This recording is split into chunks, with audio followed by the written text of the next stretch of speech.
The Bookkeeper's Wife? A short story by Willa Cather.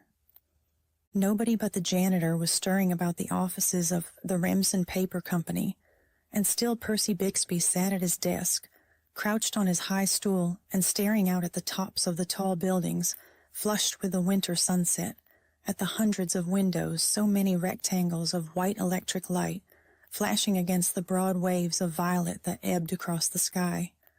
His ledgers were all in their places. His desk was in order, his office coat on its peg, and yet Percy's smooth, thin face wore the look of anxiety and strain, which usually meant that he was behind in his work. He was trying to persuade himself to accept a loan from the company without the company's knowledge.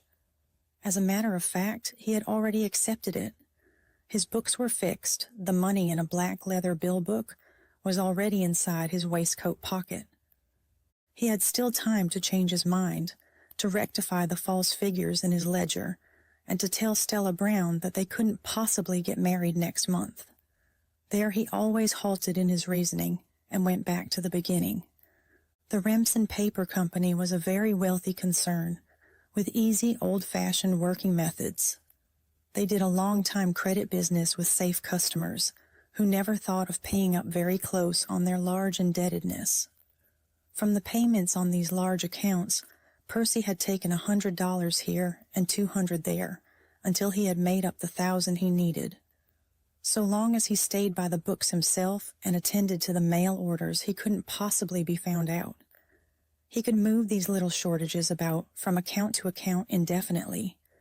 He could have all the time he needed to pay back the deficit, and more time than he needed. Although he was so far along in one course of action, his mind still clung resolutely to the other. He did not believe he was going to do it. He was the least of a sharper in the world. Being scrupulously honest, even in the most trifling matters, was a pleasure to him. He was the sort of young man that socialists hate more than they hate capitalists. He loved his desk. He loved his books, which had no handwriting in them but his own. He never thought of resenting the fact that he had written away in those books the good red years between 21 and 27. He would have hated to let anyone else put so much as a pen scratch in them. He liked all the boys about the office. His desk, worn smooth by the sleeves of his alpaca coat, his rulers and inks and pens and calendars. He had a great pride in working economics, and he always got so far ahead when supplies were distributed that he had drawers full of pencils and pens and rubber bands against a rainy day.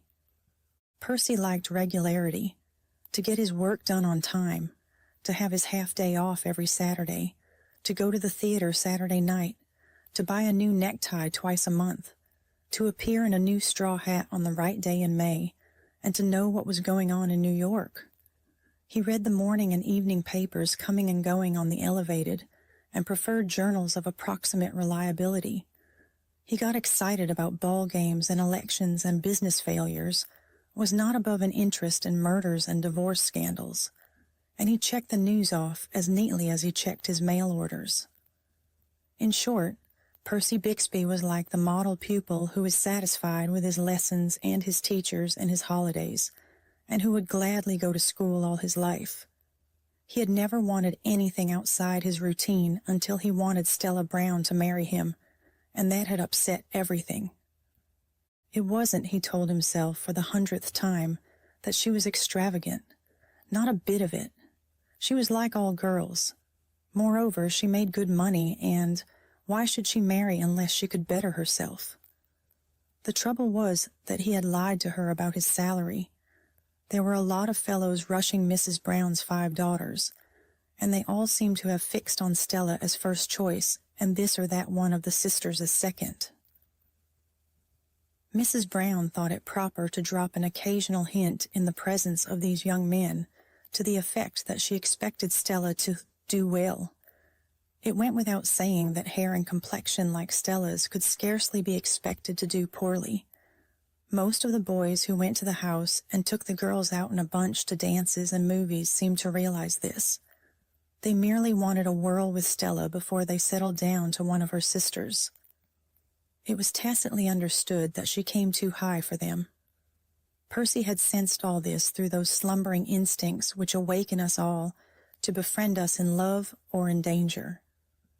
But there was one of his rivals, he knew, who was a man to be reckoned with. Charlie Greengay was a young salesman who wore tailor-made clothes and spotted waistcoats, and had a necktie for every day in the month. His air was that of a young man who is out for things that come high and who is going to get them.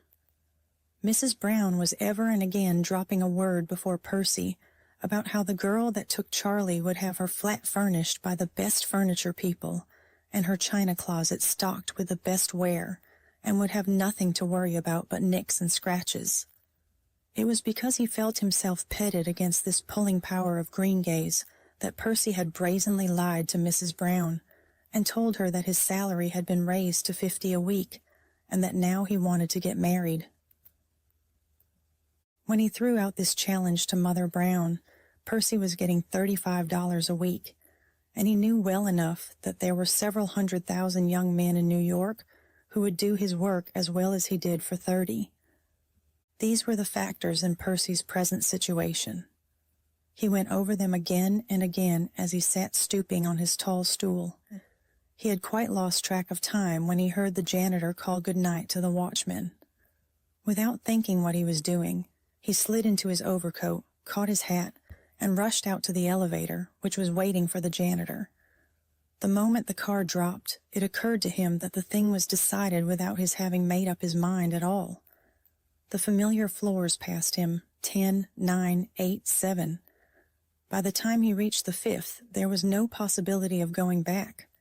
The click of the drop lever seemed to settle that. The money was in his pocket.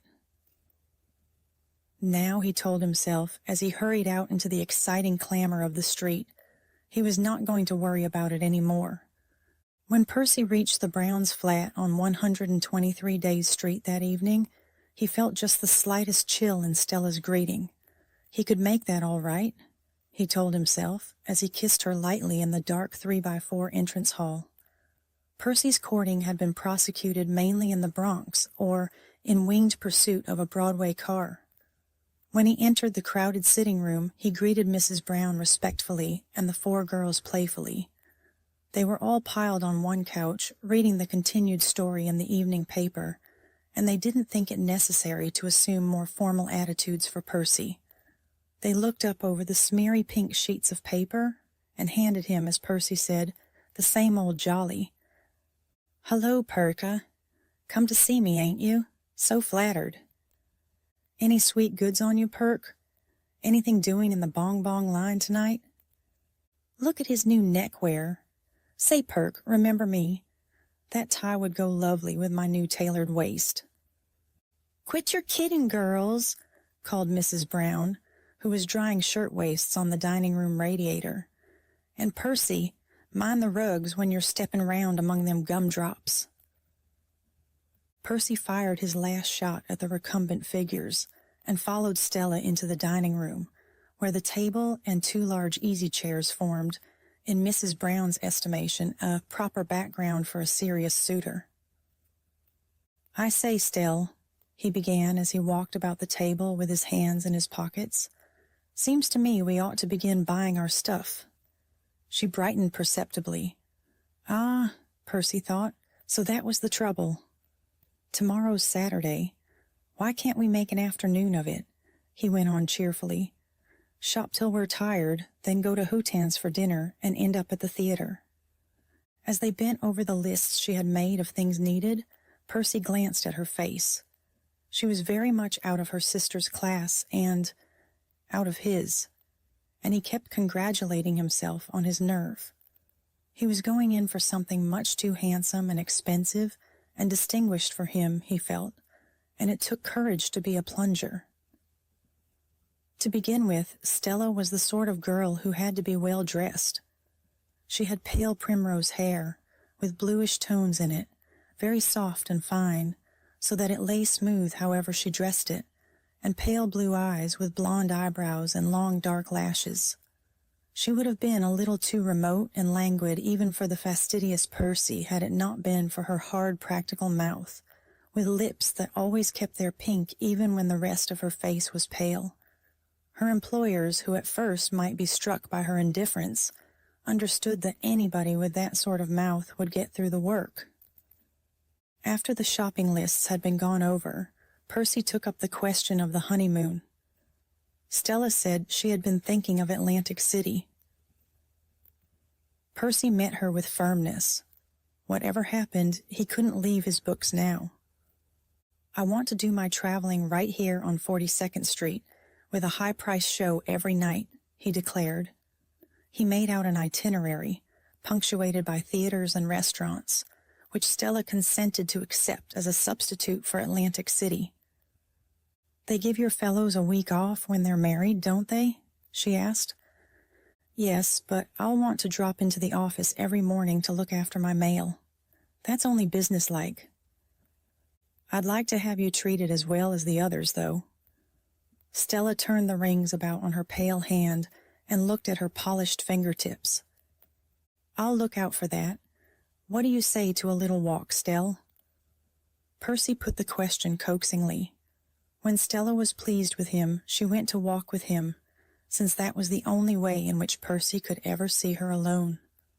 When she was displeased, she said she was too tired to go out. Tonight she smiled at him incredulously and went to put on her hat and gray fur piece. Once they were outside, Percy turned into a shadowy side street that was only partly built up, a dreary waste of derricks and foundation holes, but comparatively solitary. Stella liked Percy's steady, sympathetic silences. She was not a chatterbox herself. She often wondered why she was going to marry Bixby instead of Charlie Greengay. She knew that Charlie would go further in the world. Indeed, she had often coolly told herself that Percy would never go very far. But as she admitted with a shrug, she was weak to Percy. In the capable New York stenographer, who estimated values coldly and got the most for the least outlay, there was something left that belonged to another kind of woman, something that liked the very things in Percy that were not good business assets. However much she dwelt upon the effectiveness of Greengay's dash and color and assurance, her mind always came back to Percy's neat little head, his clean-cut face, and warm, clear gray eyes, and she liked them better than Charlie's fullness and blurred floridness. Having reckoned up their respective chances with no doubtful result, she opposed a mild obstinacy to her own good sense. "I guess I'll take Percy anyway," she said simply, and that was all the good her clever business brain did her. Percy spent a night of torment, lying tense on his bed in the dark, and figuring out how long it would take him to pay back the money he was advancing to himself. Any fool could do it in 5 years, he reasoned, but he was going to do it in 3. The trouble was that his expensive courtship had taken every penny of his salary. With competitors like Charlie Greengay, you had to spend money or drop out. Certain birds, he reflected ruefully, are supplied with more attractive plumage when they are courting, but nature hadn't been so thoughtful for men. When Percy reached the office in the morning, he climbed on his tall stool and leaned his arms on his ledger.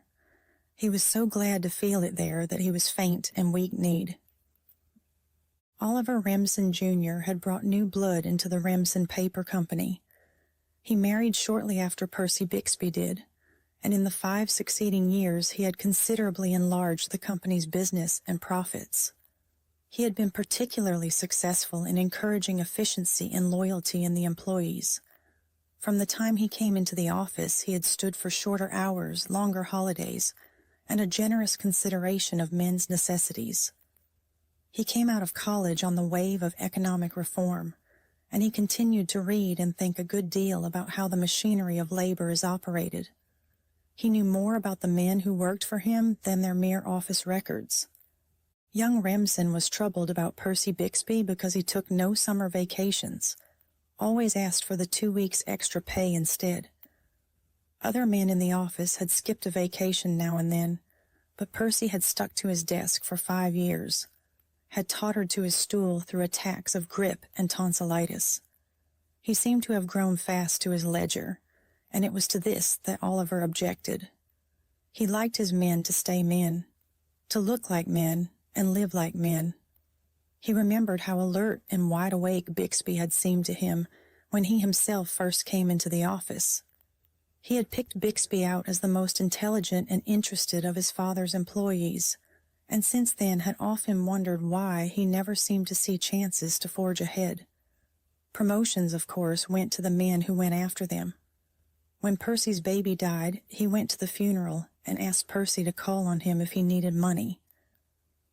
Once when he chanced to sit down by Bixby on the elevated and found him reading Bryce's American Commonwealth, he asked him to make use of his own large office library. Percy thanked him, but he never came for any books. Oliver wondered whether his bookkeeper really tried to avoid him. One evening Oliver met the Bixbys in the lobby of a theater. He introduced Mrs. Remsen to them and held them for some moments in conversation.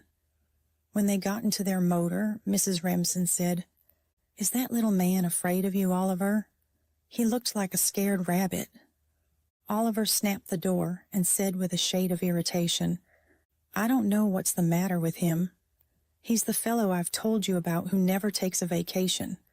I half believe it's his wife. She looks pitiless enough for anything." "She's very pretty of her kind," mused Mrs. Remsen, "but rather chilling. One can see that she has ideas about elegance." "Rather unfortunate ones for a bookkeeper's wife. I surmise that Percy felt she was overdressed, and that made him awkward with me. I've always suspected that fellow of good taste." After that, when Remsen passed the counting room and saw Percy screwed up over his ledger, he often remembered Mrs. Bixby, with her cold, pale eyes and long lashes, and her expression that was something between indifference and discontent. She rose behind Percy's bent shoulders like an apparition. One spring afternoon, Remsen was closeted in his private office with his lawyer until a late hour. As he came down the long hall in the dusk, he glanced through the glass partition into the counting room and saw Percy Bixby huddled up on his tall stool, though it was too dark to work. Indeed, Bixby's ledger was closed, and he sat with his two arms resting on the brown cover. He did not move a muscle when young Remsen entered. "You are late, Bixby, and so am I," Oliver began genially as he crossed to the front of the room and looked out at the lighted windows of other tall buildings. "The fact is, I've been doing something that men have a foolish way of putting off.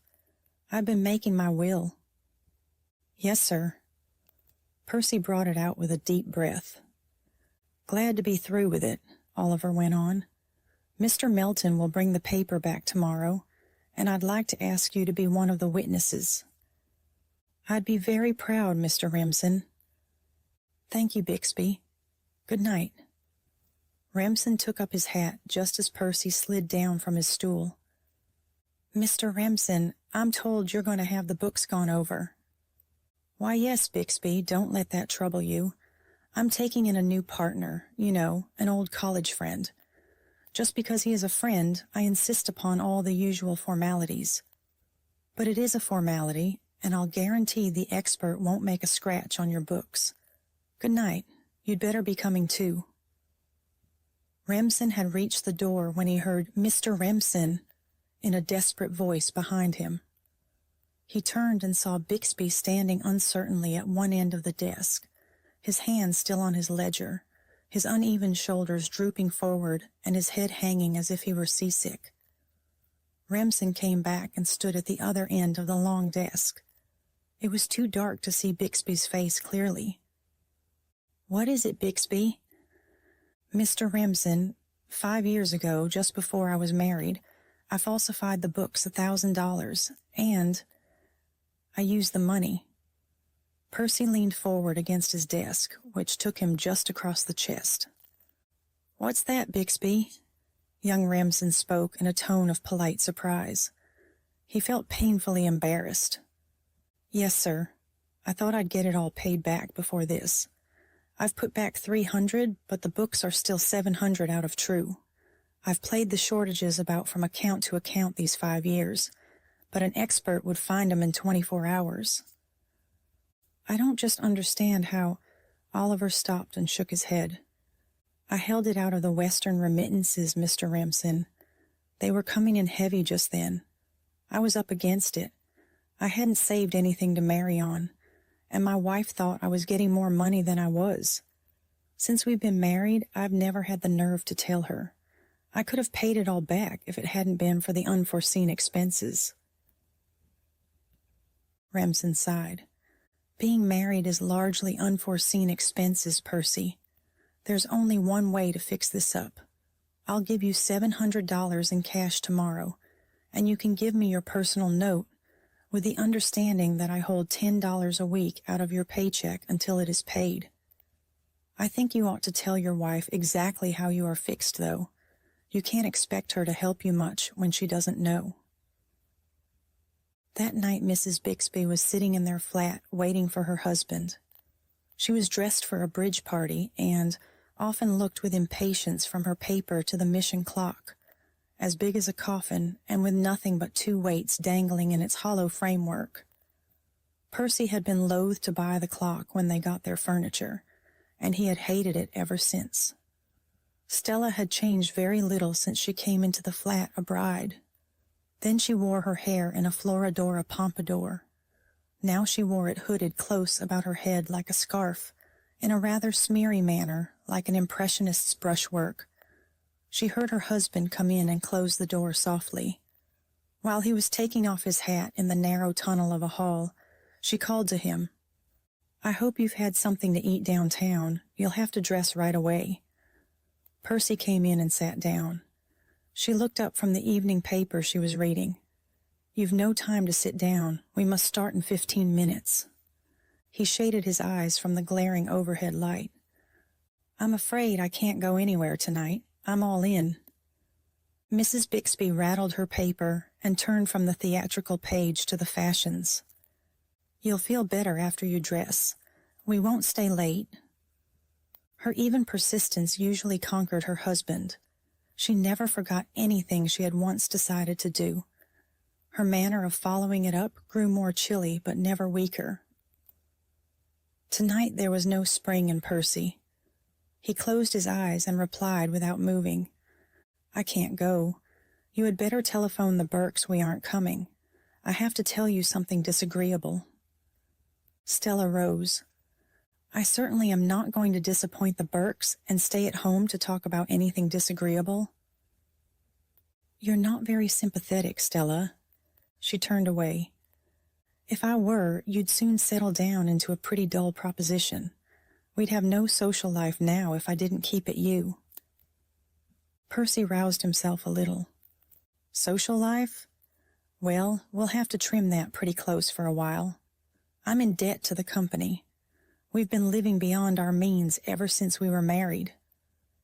"We can't live on less than we do," Stella said quietly. "No use in taking that up again." Percy sat up, clutching the arms of his chair. "We'll have to take it up. I'm $700 short, and the books are to be audited tomorrow. I told young Remsen, and he's going to take my note and hold the money out of my paychecks. He could send me to jail, of course." Stella turned and looked down at him with a gleam of interest. "Oh, you've been playing solitaire with the books, have you? And he's found you out. I hope I'll never see that man again. Sugar face." She said this with intense acrimony. Her forehead flushed delicately, and her eyes were full of hate. Young Remsen was not her idea of a businessman. Stella went into the other room. When she came back, she wore her evening coat and carried long gloves and a black scarf. This she began to arrange over her hair before the mirror above the false fireplace. Percy lay inert in the Morris chair and watched her. Yes, he understood. It was very difficult for a woman with hair like that to be shabby and to go without things. Her hair made her conspicuous, and it had to be lived up to. It had been the deciding factor in his fate. Stella caught the lace over one ear with a large gold hairpin. She repeated this until she got a good effect. Then, turning to Percy, she began to draw on her gloves. "I'm not worrying any because I'm going back into business," she said firmly. I meant to anyway, if you didn't get a raise the first of the year. I have the offer of a good position, and we can live in an apartment hotel."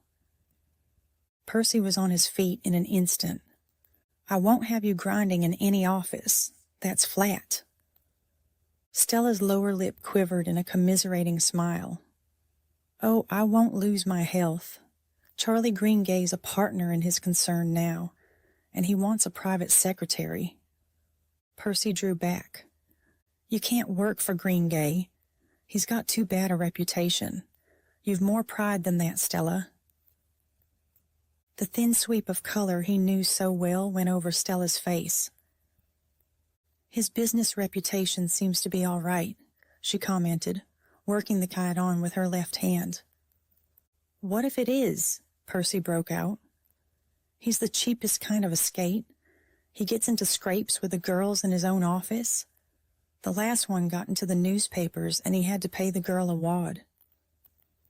He don't get into scrapes with his books anyway, and he seems to be able to stand getting into the papers. I excuse Charlie. His wife's a pill." "And I suppose you think he'd have been all right if he'd married you," said Percy bitterly. "Yes, I do." Stella buttoned her glove with an air of finishing something, and then looked at Percy without animosity. "Charlie and I both have sporty tastes, and we like excitement. You might as well live in Newark if you're going to sit at home in the evening. You oughtn't to have married a businesswoman. You need somebody domestic. There's nothing in this sort of life for either of us." "That means, I suppose, that you're going around with Greengay and his crowd?" "Yes, that's my sort of crowd, and you never did fit into it. You're too intellectual. I've always been proud of you, Percy. You're better style than Charlie, but that gets tiresome. You will never burn much red fire in New York now, will you?" Percy did not reply. He sat looking at the minute hand of the eviscerated mission clock. His wife almost never took the trouble to argue with him. "Your old style, Percy," she went on. "Of course everybody marries and wishes they hadn't, but nowadays people get over it. Some women go ahead on the quiet, but I'm giving it to you straight. I'm going to work for Greengay. I like his line of business, and I meet people well. Now I'm going to the Burkes." Percy dropped his hands limply between his knees. "I suppose," he brought out, "the real trouble is that you've decided my earning power is not very great." "That's part of it, and part of it is you're old-fashioned." Stella paused at the door and looked back. "What made you rush me anyway, Percy?" she asked indulgently. "What did you go and pretend to be a spender and get tied up with me for?" "I guess everybody wants to be a spender when he's in love," Percy replied. Stella shook her head mournfully. "No, you're a spender or you're not. Greengay has been broke 3 times, fired, down and out, blacklisted. But he's always come back, and he always will. You will never be fired, but you'll always be poor." She turned and looked back again before she went out. 6 months later, Bixby came to young Oliver Remsen one afternoon and said he would like to have $20 a week held out of his pay until his debt was cleared off. Oliver looked up at his sallow employee and asked him how he could spare as much as that. "My expenses are lighter," Bixby replied. "My wife has gone into business with a ready-to-wear firm. She is not living with me anymore." Oliver looked annoyed and asked him if nothing could be done to readjust his domestic affairs. Bixby said no. They would probably remain as they were. "But where are you living, Bixby? How have you arranged things?" the young man asked impatiently. "I'm very comfortable. I live in a boarding house and have my own furniture. There are several fellows there who are fixed the same way. Their wives went back into business, and they drifted apart." With a baffled expression, Remsen stared at the uneven shoulders under the skin-fitting alpaca desk coat as his bookkeeper went out. He had meant to do something for Percy, but somehow, he reflected, one never did do anything for a fellow who had been stung as hard as that.